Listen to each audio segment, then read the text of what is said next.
Capítulo 31. El pecado de Nadab y Abiú.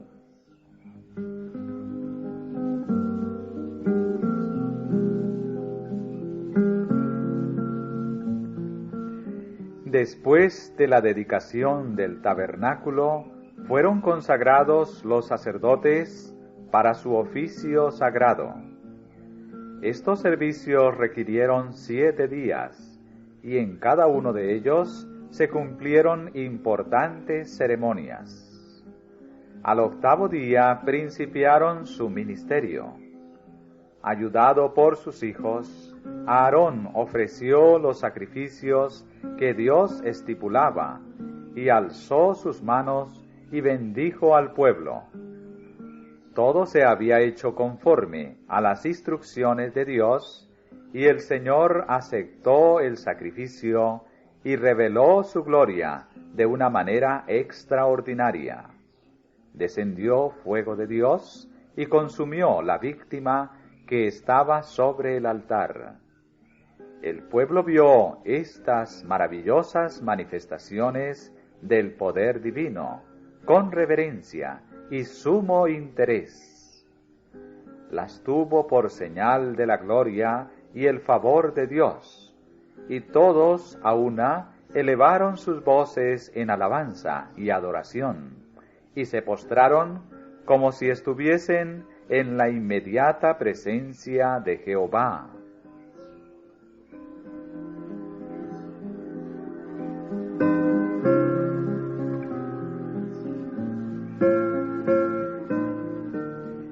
Pero bien pronto cayó una calamidad repentina y terrible sobre la familia del sumo sacerdote. A la hora del culto, cuando las oraciones y las alabanzas del pueblo ascendían a Dios, 2 de los hijos de Aarón tomaron cada uno su incensario y quemaron incienso, para que ascendiera como agradable perfume ante el Señor. Pero violaron las órdenes de Dios, usando fuego extraño. Para quemar el incienso se valieron de fuego común, en lugar del fuego sagrado que Dios mismo había encendido, y cuyo uso había ordenado para este objeto. A causa de este pecado salió fuego de delante del Señor y los devoró a la vista del pueblo.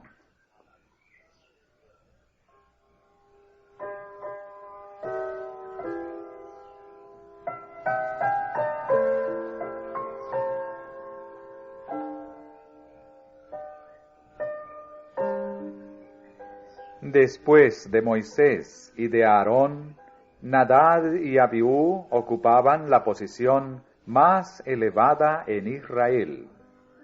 Habían sido especialmente honrados por el Señor, y juntamente con los 70 ancianos se les había permitido contemplar su gloria en el monte. Pero su transgresión no debía disculparse ni considerarse con ligereza. Todo aquello hacía su pecado aún más grave.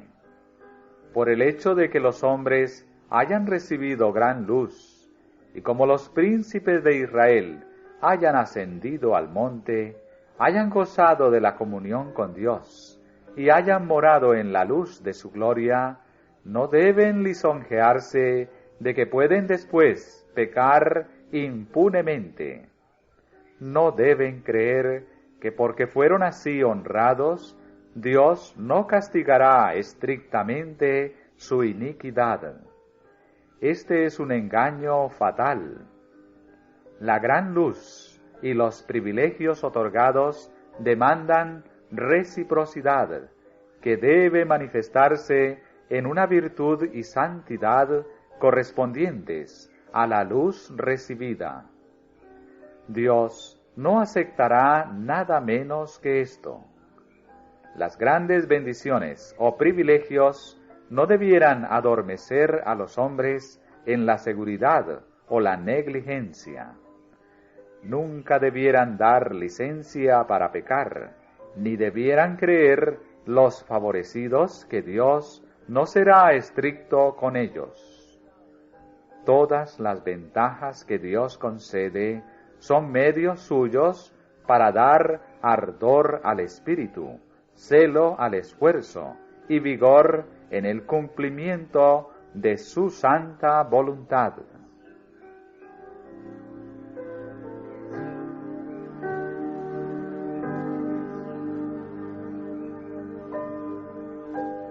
En su juventud, Nadab y Abiú no habían sido educados para que desarrollaran hábitos de dominio propio. La disposición indulgente del padre, su falta de firmeza en lo recto, le habían llevado a descuidar la disciplina de sus hijos. Les había permitido seguir sus propias inclinaciones. Los hábitos de complacencia propia, practicados durante mucho tiempo, los dominaban de tal manera que ni la responsabilidad del cargo más sagrado tenía poder para romperlos. No se les había enseñado a respetar la autoridad de su padre, y por eso no comprendían la necesidad de ser estrictos en su obediencia a los requisitos de Dios.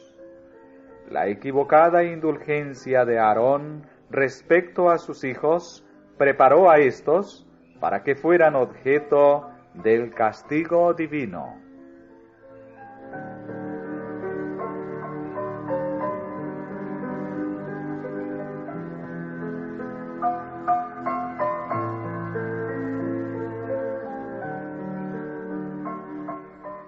Dios quiso enseñar al pueblo que debía acercarse a Él con toda reverencia y veneración, y exactamente como Él indicaba. El Señor no puede aceptar una obediencia parcial. No bastaba que en el solemne tiempo del culto casi todo se hiciera como Él había ordenado. Dios ha pronunciado una maldición sobre los que se alejan de sus mandamientos y no establecen diferencia entre las cosas comunes y las santas. Declara por medio del profeta: ay de los que a lo malo dicen bueno, y a lo bueno malo, que hacen de la luz tinieblas, y de las tinieblas luz. Ay de los sabios en sus ojos, y de los que son prudentes delante de sí mismos, los que dan por justo al impío por cohechos, y al justo quitan su justicia, porque desecharon la ley de Jehová de los ejércitos, y abominaron la palabra del Santo de Israel.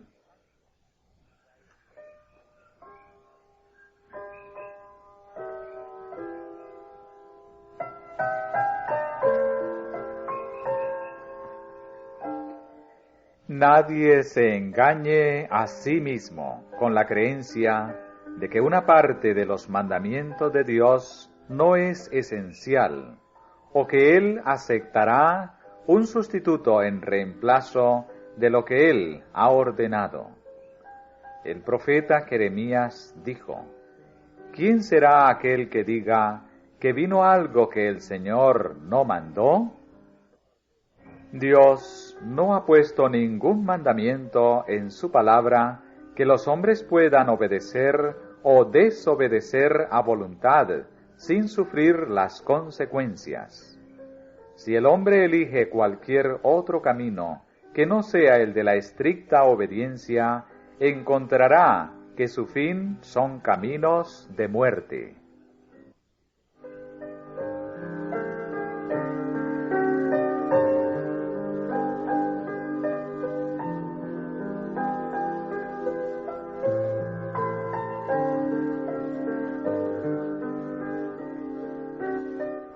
Entonces Moisés dijo a Aarón y a Eleazar y a Itamar, sus hijos: no descubráis vuestras cabezas, ni rasguéis vuestros vestidos, porque no muráis, ni se levante la ira sobre toda la congregación, por cuanto el aceite de la unción de Jehová está sobre vosotros. El gran jefe recordó a su hermano las palabras de Dios: en mis allegados me santificaré, y en presencia de todo el pueblo seré glorificado. Aarón guardó silencio. La muerte de sus hijos, aniquilados sin ninguna advertencia por un pecado terrible que él reconocía ahora como resultado de su propia negligencia en el cumplimiento de sus deberes, entristeció angustiosamente el corazón del padre, pero no expresó sus sentimientos. No debía hacer ninguna manifestación de dolor que demostrara simpatía por el pecado. No debía obrar en forma que pudiera inducir a la congregación a murmurar contra Dios.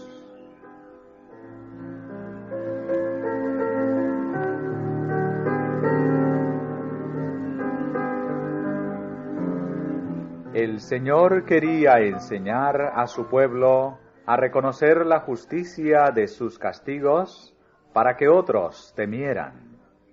Había en Israel algunos a quienes la amonestación de este terrible juicio podría evitar que abusaran de la tolerancia de Dios hasta el extremo de sellar también su propio destino.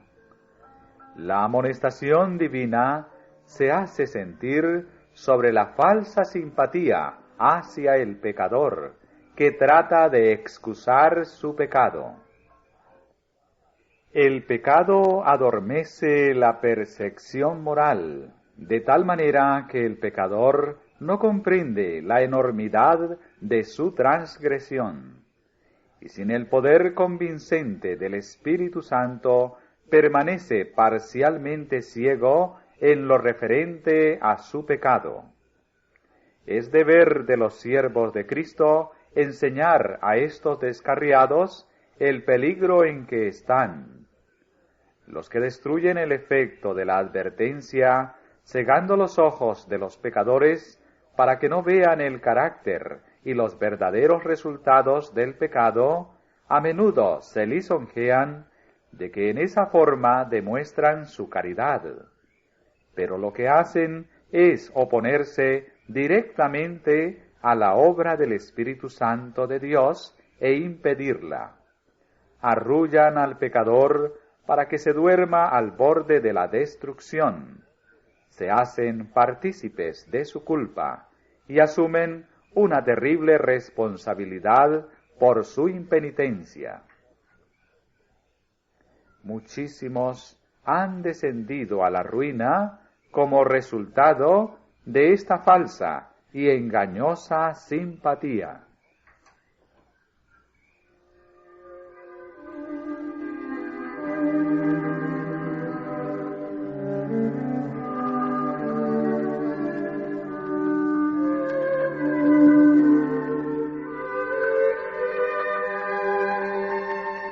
Nunca hubieran cometido Nadab y Abiú su fatal pecado si antes no se hubiesen intoxicado parcialmente bebiendo mucho vino.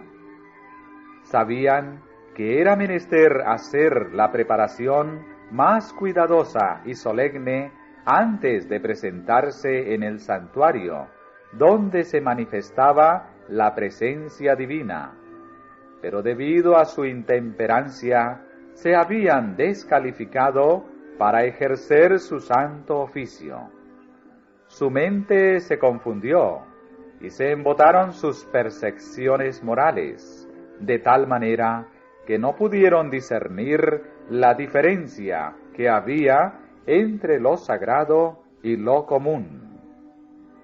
A Aarón y a sus hijos sobrevivientes se les dio la amonestación: tú y tus hijos contigo no beberéis vino ni sidra, cuando hubiereis de entrar en el tabernáculo del testimonio, porque no muráis. Estatuto perpetuo por vuestras generaciones, y para poder discernir entre lo santo y lo profano, y entre lo inmundo y lo limpio, y para enseñar a los hijos de Israel todos los estatutos que Jehová les ha dicho. El consumo de bebidas alcohólicas tiene el efecto de debilitar el cuerpo, confundir la mente y degradar las facultades morales. Impide a los hombres comprender la santidad de las cosas sagradas y el rigor de los mandamientos de Dios. Todos los que ocupaban puestos de responsabilidad sagrada debían ser hombres estrictamente temperantes, para que tuviesen lucidez para discernir entre lo bueno y lo malo, firmeza de principios y sabiduría para administrar justicia y manifestar misericordia. La misma obligación descansa sobre cada discípulo de Cristo. El apóstol Pedro declara: Mas vosotros sois linaje escogido, real sacerdocio, gente santa, pueblo adquirido. Dios requiere que conservemos todas nuestras facultades en las mejores condiciones, a fin de poder prestar un servicio aceptable a nuestro Creador.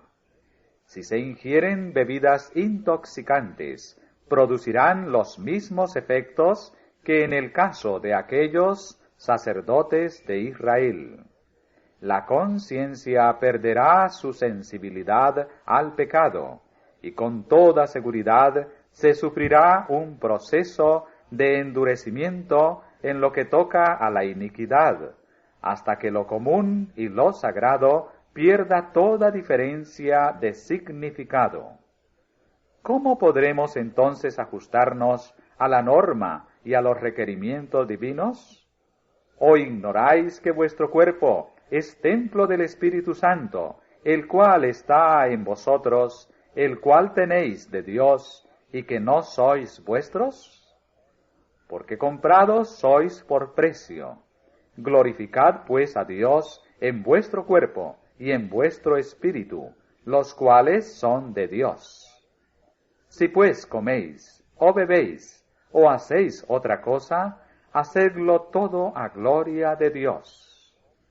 A la Iglesia de Cristo de todas las edades se le dirige esta solemne y terrible advertencia: si alguno violare el templo de Dios, Dios destruirá al tal, porque el templo de Dios, el cual sois vosotros, santo es.